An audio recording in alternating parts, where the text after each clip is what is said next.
I'm Paige Bergman, and welcome to Ostic's Economic News Channel. Our big story tonight involves two clashing sides discussing the long-lasting, slow-moving income inequality. Income inequality refers to the amount of income that is distributed in an unequal manner among a population. This gap between the upper, middle, and lower classes has been growing rapidly for about 30 years. On tonight's panel, we have invited Michaela Finneyfrock and Dave Deets, who are the owners of a small business called Dave's Running Company, and the CEO of Dick's Sporting Goods, Dakota Mills. To lead it off, can any of you expand more on the topic and definition of income inequality? Well, Paige, I'll be more than happy to start out because it's great to be here with you today to discuss this very important issue of our time. Our society is extremely divided over the topic of income inequality, but the facts that we are going to present today can't be disputed. A study of our financial system over the last 50 years clearly shows that the top 1% of Americans have seen their lives improve greatly, while the poor and middle class are worse off than ever before.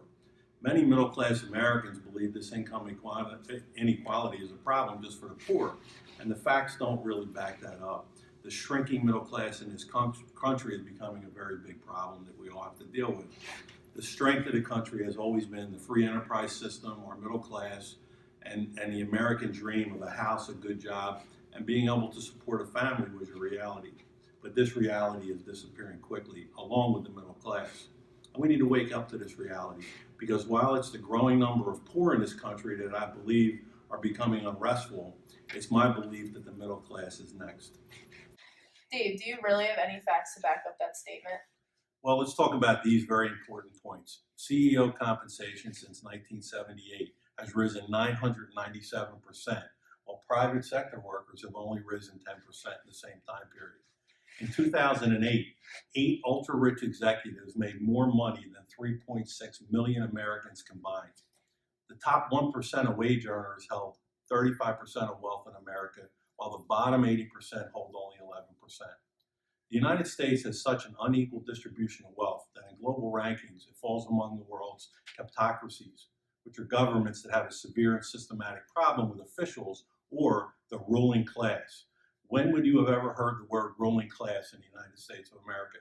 They're taking advantage of a corrupt system to extend their personal wealth and political power. These are some pretty harsh facts, but take a look at our countries and the change in the middle class since the 1950s. And here to back up Dave is his co-worker, Michaela Finneyfrock. Hi, Paige. Thanks for having Dave and me. Regarding this issue, income and wealth inequality has risen steadily during the last 3 decades of the 20th century. The incline of inequality is shown to have begun in the 1970s. What about the 1970s made this shift occur? Well, according to the Taking Sides article, in 1970, U.S. corporations and their wealthy owners had the motive, opportunity to garner a larger share of the nation's income, and so they did. Dakota, do you have anything to add? Hello, Paige. Thanks for inviting me to the show. Anyway, can one of you expand on the motive and opportunity idea? I'm not sure if I'm following. Of course. To start with motive, once the post-war economic boom slowed down significantly, corporations and stockholders were anxious to stop sharing benefits of growth to the same degree they had right after the war. So they were motivated to keep their company afloat by acquiring a narrow-minded approach for themselves. These big companies also found opportunity. Prior to the 1970s, it was very difficult for big corporations to set up production overseas, largely due to the fact of unaffordable costs and international communication and overseas transportations. So up until 1970s, the workers had geographical advantage over the firms. Now, employees and workers cannot bargain for a comfortable economic existence for them all. Big companies saw their chance to set up overseas as they can now afford it, and they can pretty much set their own regulations and salaries to a certain extent. Another thing we should all be alarmed about is that since 2001, the U.S. economy saw a brief recession and has been in recovery since, but the median household income has failed to recover. In fact, in 2000, the median household income was $49,133. In 2005, after adjusting for inflation, the median household income was at $46,242. This 6% drop even occurred while the GDP of the U.S. expanded by 14%. By 2013, the Fed found that the lower half of U.S. households by wealth held 1% of the total, while the wealthiest 5% held 63% of the wealth. So what you're saying, Michaela, is that the American dream is dead? Well, Paige, I'm going to jump in on that because maybe the American dream isn't dead, but it certainly is on a life support system. Most Americans believed for a long time the American dream of a good education and a living wage was very attainable. We tell ourselves that America is a land of opportunity. If you work hard, anyone can make it. But is that really true anymore? Do you personally or people in this room believe that poor people are lazy? Or do they really just lack opportunity? A question we ask ourselves many times, many upper middle class people ask is, why don't poor people or middle class people just get a better job? Well, let's consider these facts. Between 2000 and 2009, the United States lost 1/3 of all decent manufacturing jobs. That's 6 million jobs. Imagine if 6 million people were working right now with good paying jobs. The average U.S. worker earns less than $10 per hour. 25% of all U.S. workers are considered low wage. This is the highest in the developed world. Canada and Great Britain are at 20%, Japan is at 15%, and France is at 11%. 10.4 million American men ages 25 to 64 do not have jobs. That number has tripled in the last 40 years. And then think about this statistic. 73% of Americans are enrolled in public assistance programs that are in fact from working families. That means there are people in the family that have jobs, yet they still need public assistance to survive. Last year alone, McDonald's workers received $1.2 billion in public assistance. This last line shows you the dramatic shift in jobs that are being created. These jobs were once considered starter jobs for high school and college kids. Now people are trying to support their families off of these jobs. This trend of social and economic disparity that's developed over the last 50 years is clearly not an accident. Unions have been stripped of power. America has been deindustrialized. Falling wages of workers and corporate profits are rising. Many of these changes have now made the American dream almost unattainable. Dave, I'd have to disagree with that. The American dream is attainable to everyone who sets their mind to it. The top 1% has earned their way to the top by hard work and willing to put the extra effort in, the work that is needed. Between January 1996 and May 2008, real disposable personal income increased 54.5%, and in May 2007 and May 2008, it has increased by 7.3%. The top 20% outspends the middle class by 22.2% with entertainment and transportation versus the middle class who spends 1.7 times less. This difference is not an extreme inequality when it comes down to it. Let's move on. What about the gap between the rich and the poor?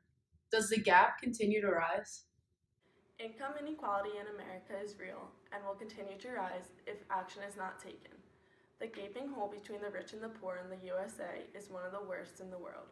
This graph shows the inequality in selected countries between 1930 and 2014. The USA begins and ends with the highest inequality. As you can see, years right after the war, we are doing very steadily. Then as the 1970s and 80s approach, we begin to rise. Since then, we have not seen a steady downhill trend. If we continue on this path, who knows what our country will look like in years to come.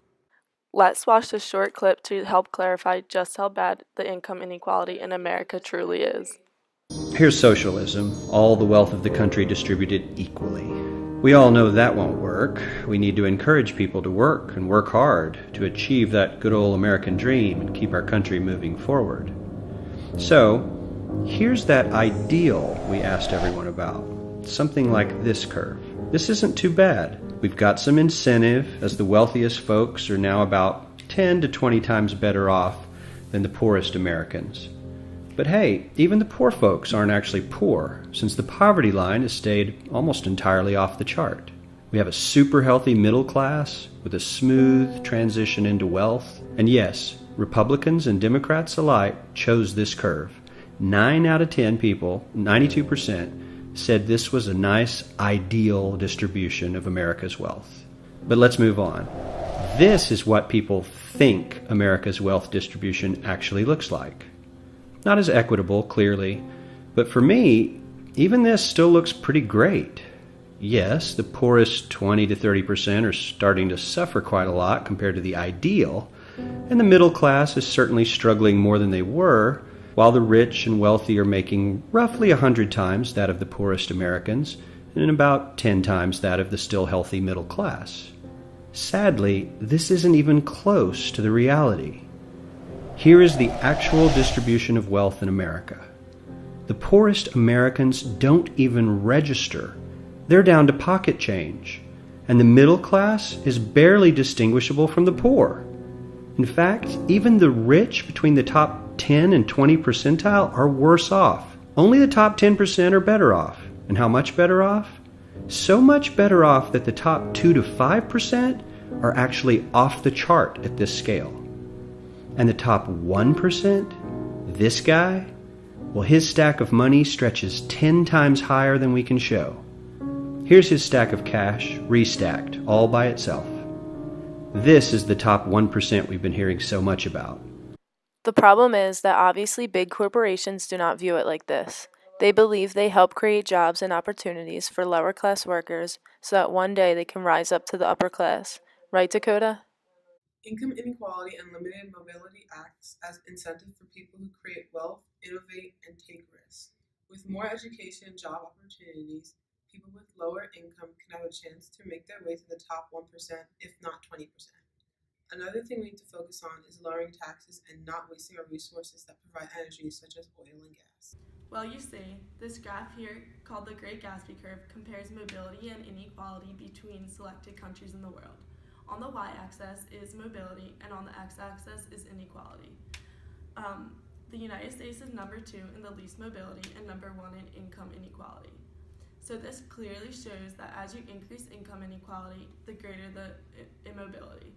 It may create incentives for people to work hard and innovate, but it is very difficult to get out from where you start. So in the end, none of your hard work may matter. So what else can society do? Well, one big step we can take is to correctly direct training and education programs for the poor and middle class. Growing up with a lack of education and opportunity is becoming a real reality in our country. The shift in our economy from production to more service-oriented jobs has led to a lack of good-paying jobs or jobs moving overseas. Wealthy Americans in the 40s, 50s, and 60s created businesses that needed skilled workers and paid a living wage. With the change in policies and corporate philosophies, a good portion of the top 1% now rely on investments and hedge funds to build their wealth.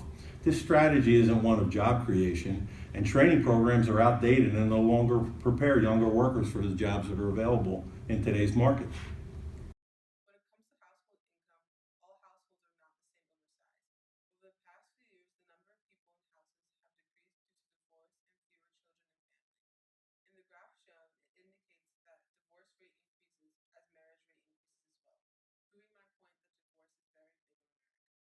It can affect household incomes and wealth between families. When inequality is measured, it focuses mostly on household and family income. So depending on how much money each couple is going into the marriage, it can determine the income of the household making.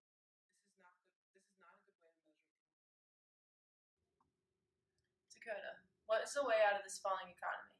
How do we encourage businesses to stay in this country and create sustainable jobs? Training and education may be the answer. Should we stop looking for ways to cut taxes on the rich and increase training programs for the underprivileged that are geared to industries that are in need of skilled labor? Well, I don't think keeping big companies strictly in the US is possible because there are better resources overseas and workers are willing to work for minimum wage. But in reality, large corporations contribute to the United States development. I think we need to focus on the economy as a whole rather than in pieces. Well, Dakota and Paige, let's take a look at the carried interest provision of the tax code. This is a provision that allows many wealthy Americans in the top 1% to not pay a normal tax on their earnings from these funds that they invest. The rate is sometimes lower than 20% when most Americans are paying close to 40% on what they earn on their day-to-day jobs. Many lobbyists and fund managers are against changing the loophole in the taxes, but according to the Treasury Department, there's an estimated $1.8 billion a year that could be saved and put into training and education programs by closing this loophole. Other more independent analysts not associated with the government project the estimate could be closer to $18 billion a year. So imagine what we could do with $18 billion a year put into training and education programs instead of the pockets of the wealthy 1%. This is a good economic policy, not just an example of wealthy stacking the deck against the middle class. The wealthy people work for what they earn, and they don't just take gains to the middle and poor classes. Well, Dakota, this isn't work for what they earn. This is investments that they've put away. Back in the 1970s, these investments were taxed at a 90% tax rate. That money then went to help the poor and the middle class. Now, these rich, wealthy Americans in the top 1% are paying less than 20% taxes on that money, less money than their secretaries are paying. Wow, we just ran out of time, so we have to end here. But it seems like the small business owners really brought their game today and had the better argument. Thank you three for speaking your opinion and joining us on OSTIC's Economic News Channel. Thanks for watching. Have a great night, Philadelphia.